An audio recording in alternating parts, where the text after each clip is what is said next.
இந்த உலகத்தில் நம்ம பார்க்க வேண்டிய விஷயம் என்ன இருக்குது அப்படின்னு கேட்டால் இன்னும் ஒரே ஒரு விஷயம் பெண்டிங்கில் இருக்குது. இஸ்ரேல் ஈரான் பிரச்சனை தான். அதையும் பார்த்துட்டோன்னு வச்சுக்கோங்களேன், நம்ம இந்த தலைமுறை அப்படிங்கிறது எல்லாத்தையும் பார்த்த தலைமுறையாக மாறிடும். ஏன்னா ரொம்ப நாளாக நம்ம கேள்விப்பட்டிருக்கக்கூடிய யுத்தம் அப்படிங்கிறத பார்த்துட்ருக்கோம். Russia Ukraine, Israel Hamas, corona அப்படிங்கிறது. ஏன்னா இதெல்லாம் பல வருடங்களுக்கு முன்னாடி நம்முடைய மூதாதையர்கள் பார்த்துருப்பாங்க. அடுத்ததாக பண மதிப்பிழப்பு, அடுத்ததாக வந்திருக்கக்கூடிய இஸ்ரோவினுடைய சாதனைகள், இப்படி கம்ப்ளீட்டாக எல்லாத்தையும் பார்த்து உணரக்கூடிய ஒரு ஜென்ரேஷனாக நம்முடைய ஜென்ரேஷன் அப்படிங்கிறது இருந்திருக்கு. இந்தியா பாகிஸ்தான் யுத்தம் சரி, இப்போ கடைசி என்னதான் நடந்துட்டுருக்கு? இஸ்ரேலினுடைய அக்ரஸிவ் அப்படிங்கிறது நாளுக்கு நாள் அதிகமாயிட்டு இருக்கு. காசா பகுதியாக இருக்கட்டும், ஈரான் பக்கமாக இருக்கட்டும். அமெரிக்காவினுடைய நட்பு இல்லாமல் இஸ்ரேலால் எதுவுமே செய்ய முடியாது அப்படின்னு நினச்சிட்டு இருந்த நாம இப்போ உலகம் ஒரு செய்தியை சொல்லிட்டு இருக்கே, அதை நம்பித்தான் ஆக வேண்டியதாக இருக்குது. அமெரிக்காவினுடைய துணை இல்லாமல் இஸ்ரேல் தனியாக ஒரு போரை தொடங்க போகிறார்கள் அப்படிங்கிறது. இது ஒரு யுத்தம் அப்படிங்கிறத விட இது இஸ்ரேலினுடைய நிலைநிற்புக்கு தேவை அப்படின்னு சொல்லி இஸ்ரேல் சொல்கிறாங்க. இல்லை, இது மத்திய கிழக்கு நாடுகளை ஒட்டுமொத்தமாக அவங்களுடைய எக்கானமியிலிருந்து அவங்களுடைய வளர்ச்சி இது எல்லாத்தையுமே பாதிக்கும் அப்படின்னு சொல்லி மத்திய கிழக்கு நாடுகள் சொல்லிட்டு இருக்காங்க. என்ன நடந்துட்டு இருக்கு? யஹ்யா சின்வார் அவர்களை தெரியும். முகமது சின்வார் அவர்கள் யார்? அவங்கள நேற்று இஸ்ரேல் அடிச்சிட்டாங்க அப்படின்னு சொல்கிறாங்களே, அது என்ன விவரம்? ஈரான் நாங்கள் பட்டினி கடந்து சாக போகிறது ஒன்றும் கிடையாது அப்படின்னு சொல்லி ரொம்ப ஹார்ஷான வார்த்தைகளை பேசியிருக்காங்களே, என்ன நடந்துட்டுருக்கு அப்படிங்கிறத இந்த ஒரு பதிவு வழியாக பார்க்க போகிறோம்.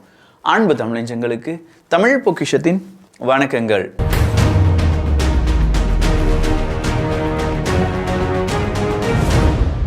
இப்போ உலகத்தினுடைய ஒட்டுமொத்தமான தேவைகள் 6th ஜெனரேஷன் ஃபைட்டர் ஜெட்டாக இருக்கட்டும், இல்லாட்டி அணு ஆயுதங்களுடைய மாடர்னைசேஷனாக இருக்கட்டும், இதை பற்றி தான் பல நாடுகளும் யோசிச்சுட்டு இருக்காங்க. இந்த 6th ஜெனரேஷன் ஃபைட்டர் ஜெட் அப்படின்னு சொல்லும்போது 6th ஜென் ஃபைட்டர் ஜெட் ரொம்ப அட்வான்ஸ்டானது. அதை ஓட்டுறதும் ரொம்ப பெரிய கஷ்டம் அப்படிங்கிறதுலாம் நமக்கு தெரியும். அதே மாதிரி நிறைய பேருக்கு சிம்பிளாக இங்கிலீஷ் பேசுறது அப்படிங்கிறது இந்த ஃபைட்டர் ஜெட்டை ஓட்டுற மாதிரி கஷ்டம் மாதிரி ஃபீல் ஆகுது அப்படின்னு நீங்கள் நினச்சிங்கன்னா இதை பாருங்க.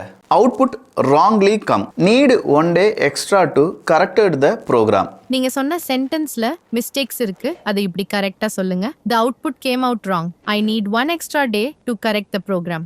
வேற ஏதாவது ஹெல்ப் வேணுமா? எவ்வளோ நீட்டா சொன்ன தப்பான சென்டென்ஸை கரெக்ட் பண்ணி சொல்லிருச்சு பாத்தீங்களா? இதே மாதிரி உங்களுடைய எல்லா இங்கிலீஷ் டவுட்ஸையும் கிளியர் பண்றதுக்கு 24 மணி நேரமும் இங்கிலீஷ் டீச்சர் அசிஸ்டன்ஸ் அப்படிங்கிறது இந்த ஆப்ல இருக்கும். அது இல்லாம 1000க்கும் அதிகமான செனரியாஸ் பேஸ்டு ஆக்டிவிட்டிஸ் அப்படிங்கிறத ப்ரொவைட் பண்றாங்க. இன்டர்வியூவா இருக்கட்டும், கொலீக்ஸ் எப்படி இங்கிலீஷை சரளமா பேசுறது, இந்த மாதிரியான விஷயத்துக்கு இந்த ஆக்டிவிட்டிஸ் எல்லாமே யூஸ் பண்ணி தமிழ்லயே பேசி ஆங்கிலத்தை ஈஸியா நாம கற்றுக்கொள்ளலாம். இமெயில் டிராஃப்டிங்கா இருக்கட்டும், பிரசன்டேஷன் பாயிண்டர்ஸ் டெவலப் பண்றதா இருக்கட்டும், தமிழ் டு இங்கிலீஷ் டிரான்ஸ்லேஷன் அப்படின்னு சொல்ற பல ஃபீச்சர்ஸை உள்ளடக்கியது தான் இந்த ஆப். இதெல்லாம் ஜாபுக்கு போறவங்களுக்கு ரொம்பவே யூஸ்ஃபுல்லா இருக்கும். இந்த கோர்ஸ்ல ஒரு பர்சனல் இங்கிலீஷ் டீச்சரையும் ப்ரொவைட் பண்றாங்க. இவங்க ஃபீட்பேக் மற்றும் மோட்டிவேஷன் கொடுத்து உங்களை கைட் பண்ணுவாங்க. இதுதான் சூப்பர்னோவா ஏஐ.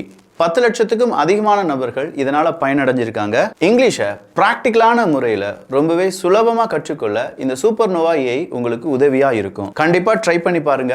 டிஸ்கிரிப்ஷனில் அதுக்கான லிங்க் இருக்கு. அந்த லிங்க்ல ஃபர்ஸ்ட் ஜாயின் பண்ணக்கூடிய 100 நபர்களுக்கு 75% ஆஃபர் அப்படிங்கிறத ப்ரொவைட் பண்ணியிருக்காங்க. ஸோ சீக்கிரமா அதை நீங்க ரெஜிஸ்டர் பண்ணிக்கலாம். 6th ஜெனரேஷன் ஃபைட்டர் ஜெட் அப்படிங்கிறதும் அதே மாதிரி அணு ஆயுதத்தை மாடர்னைஸ் பண்ண போறாங்க அப்படிங்கிறதும் தான் பிக் 2 டாபிக் அப்படின்னு சொல்லி பார்த்தோம். இதில் 6th ஜெனரேஷன் ஃபைட்டர் ஜெட் அப்படின்னு சொல்லும்போது நிச்சயமா இந்தியா சில நாடுகளுடன் இணைந்து, இப்போ ஜப்பான் நம்மளை 6th ஜெனரேஷன் ஃபைட்டர் ஜெட்டுக்காக அழைத்திருக்கிறார்கள். அது இல்லாமல் இந்தியா ஆனா மேனுஃபேக்சர் பண்ணுறதுக்கு ட்ரை பண்ணிட்டு இருக்கோம். இது இல்லாமல் இன்னும் சில நாடுகள் இந்தியா உட்பட பல நாடுகளுடன் சேர்ந்து 6th ஜெனரேஷன் ஃபைட்டர் ஜெட் அப்படிங்கிறத உருவாக்குறதுக்கு ட்ரை பண்ணிட்டு இருக்காங்க. சீனா போன்ற நாடுகள் சொல்கிறாங்க, இல்லை எங்ககிட்ட 6th ஜெனரேஷன் ஃபைட்டர் ஜெட் இருக்குது அப்படின்னு சொல்லி. ஸோ இது ஒரு பெரிய டாபிக். அதன் அடுத்தபடியாக இருக்கக்கூடியது தான் அணு ஆயுதம் அப்படிங்கிறது. இன்னைக்கு கூட பாகிஸ்தான்லேருந்து வந்திருக்கக்கூடிய செய்தி, அணு ஆயுதத்தை நாங்கள் மாடர்னைஸ் பண்ண போகிறோம், இல்லாட்டி சீக்கிரமாக அதை மாடர்னைஸ் பண்ணுறதுக்கான வாய்ப்புகள் இருக்குன்னு சொல்லியிருக்காங்க. ஆல்ரெடி அணு ஆயுதத்தை எங்கே இவங்க சேமித்து வச்சுருந்தாங்களோ அங்கே தான் இந்தியா தாக்கினார்கள். அதனால் பாகிஸ்தானுக்கு பெரிய அளவில் இழப்பு வந்துடும் அப்படிங்கிற பயத்தினால தான் இந்த சீஸ்ஃபயர் அப்படிங்கிறதே உருவானது என்பது தான் ஆப்ரேஷன் சிந்தூர்னுடைய அவுட்புட். ஸோ இந்த அணு ஆயுதம் இருக்கக்கூடிய நாடுகள் அப்படின்னு சொல்லும்போது ஈரான் இதில் ரொம்பவே முக்கியமான ஒரு நாடாக பார்க்கப்படுது. ஈரானை பொறுத்த வரைக்கும் மத்திய கிழக்கு நாடுகள் இல்லாட்டி அரபு நாடுகளிடம் இந்த அணு ஆயுதம் அப்படிங்கிறது இல்லை. ஒருவேளை எந்த நாடு ஃபர்ஸ்ட் அணு ஆயுதத்தை அங்கே தயாரிக்கிறாங்களோ அவங்க மத்திய கிழக்கு நாடுகளை கண்ட்ரோல் பண்ணுவாங்க அப்படின்னு சொல்கிறத எல்லா நாடுகளுமே நம்புகிறாங்க. உதாரணத்துக்கு 2nd வேர்ல்டு வார், அதில் அணு ஆயுதம் அமெரிக்காட்ட மட்டும்தான் இருக்குது. அமெரிக்கா என்டையர் வேர்ல்டு அப்படிங்கிறத கண்ட்ரோல் பண்ணுறாங்க. இன்னொரு காலகட்டம் வருது, ரஷ்யா கண்டுபிடிக்கிறாங்க, சீனா கண்டுபிடிக்கிறாங்க, இந்தியா கண்டுபிடிக்கிறாங்க அப்படின்னு சொல்லி இவங்க எல்லாருமே இப்போ ஓரளவுக்கு அணு ஆயுதம் அப்படின்னு சொல்றதுல கொஞ்சமா பேலன்ஸ்டு ஆக்டில் நடந்துட்டு இருக்கும். ஆனால் மத்திய கிழக்கு நாடுகள் அப்படின்னு சொல்லும்போது அங்கே போட்டி பொறாமைகள் ஏகப்பட்டது. எல்லாம் ஒரே மதத்தை சார்ந்த நாடுகளாக இருந்தாலும் நீ பெருசா நாம் பெருசா அப்படிங்கிற போட்டி பொறாமை மத்திய கிழக்கு நாடுகளிடம் அதிகமாகவே இருக்கு. ஸோ இந்த போட்டி பொறாமை அணு ஆயுதத்தை ஈரானுக்கு ஃபர்ஸ்டா கொண்டு கொடுக்கக்கூடாது, ஈரான் கண்டுபிடிச்சிடக்கூடாது அப்படிங்கிறதுலையும் இருந்துட்டு தான் இருக்கு. அதனால தான் எப்பெல்லாம் ஈரான் அணு ஆயுதத்துக்கான யுரேனியம் என்ரிச்மெண்ட்டை 90% நாங்கள் சக்ஸஸ் பண்ணிட்டோம் அப்படின்னு சொல்லும்போது எல்லாமே சவுதி அரேபியா இஸ்ரேலை கூப்பிட்டு வாங்க ஏதாவது டீல் பண்ணலாம், இல்லாட்டி அமெரிக்கா கூப்பிட்டு நாங்கள் உங்ககிட்ட இந்த ஆயுதம் வாங்கிக்கிறோம் அப்படிலாம் சொல்லுவாங்க. இதை நம்ம நார்மலாக பார்க்கும்போது 2 நாடுகளிடையே பேச்சுவார்த்தை நடக்குது அவ்வளோதானே அப்படின்னு சொல்லி போயிடலாம். ஆனால் உண்மையிலேயே இது 2 நாட்டினுடைய பிரச்சனை கிடையாது, 3வது ஒரு நாடு இருக்கு, ஈரான். ஸோ இந்த ஈரான் கூட அமெரிக்கா சீக்கிரமான ஒரு நியூக்ளியர் டீலில் கையெழுத்து போடுவதற்கான வாய்ப்புகள் இருக்குன்னு சொன்னாங்க. ஆனால் அது சாத்தியமா இல்லையா அப்படிங்கிறத பேச்சுவார்த்தை வழியாக தான் முடிக்க முடியும். எனவே வாங்க பேசலாம் அப்படின்னு சொல்லி 5 முறை ஈரானும் அமெரிக்காவும் பேச்சுவார்த்தை நடத்திட்டாங்க. இந்த 5 முறை பேச்சுவார்த்தை நடத்தியும் 2 நாடுகளுக்கு இடையே ஏதாவது அமைதி ஒப்பந்தமோ இல்லாட்டி நியூக்ளியர் டீலோ ரெடி ஆச்சா அப்படின்னு பார்த்தா இல்லை. அதற்கு அமெரிக்கா சொல்லக்கூடிய ஒரு கண்டிஷன் இருக்கு, நீங்க யுரேனியம் என்ரிச்மெண்ட்டை நிறுத்த வேண்டும் அப்படிங்கிறது தான்.